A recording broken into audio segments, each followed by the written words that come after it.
किसी को कुछ भी बोलने से पहले कम से कम एक बार अपने गिरेबान में झांक कर देख लेना चाहिए। हम किसको क्या बोल रहे हैं, कितना बोल रहे हैं, कैसे बोल रहे हैं, इस चीज़ को याद रखना चाहिए। मजा नहीं आ रहा है। इसी बात पर हमें एक उदाहरण याद आता है, ये हैं उत्तर प्रदेश के डिप्टी सीएम, जो एक बार डिप्टी सीएम रहते हुए भी 150 गाड़ियाँ लेके चलते हुए भी, दारू मुर्गा शराब पैसा बांटते हुए भी, लाव लश्कर के साथ भी चुनाव एक साधारण महिला पल्लवी पटेल के साथ हार जाते हैं।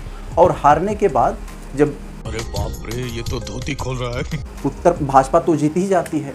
और जब ये जाते हैं, जब उत्तर प्रदेश सरकार का मंत्रिमंडल का गठन हो रहा था, तो उस समय जाके पीछे गृह मंत्री अमित शाह से बहुत दूर बैठे थे मुंह लटका।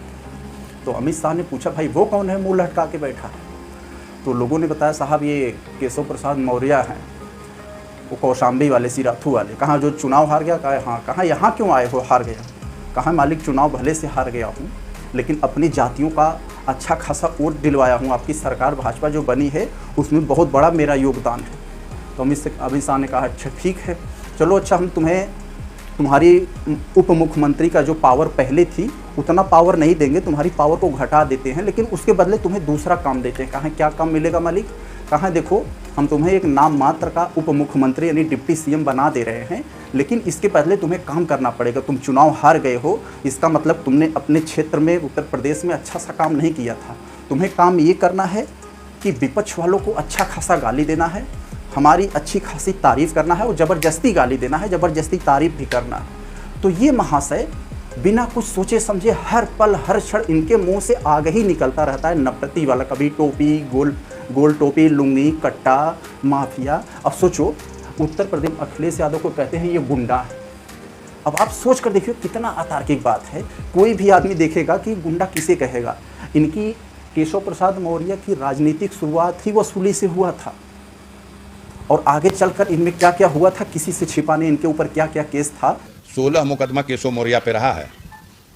16 मुकदमे के मुलजिम है, 302 के भी मुलजिम है, खुद माफिया हैं, और विधायक का चुनाव भी हार गए।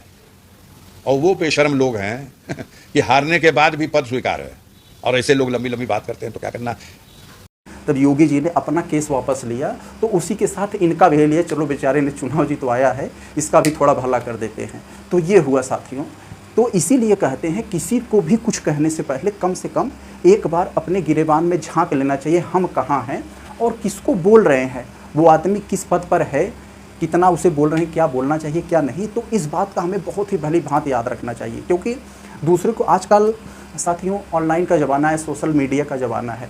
हम किसी को कुछ भी कहकर बच कर नहीं निकल सकते, क्योंकि हर पल हर क्षण हम रिकॉर्ड हो रहे हैं, हमारी सारी गतिविधियां रिकॉर्ड हो रही हैं। तो हम किसी को कुछ भी कहकर या कर कोई घटना करके हम बच नहीं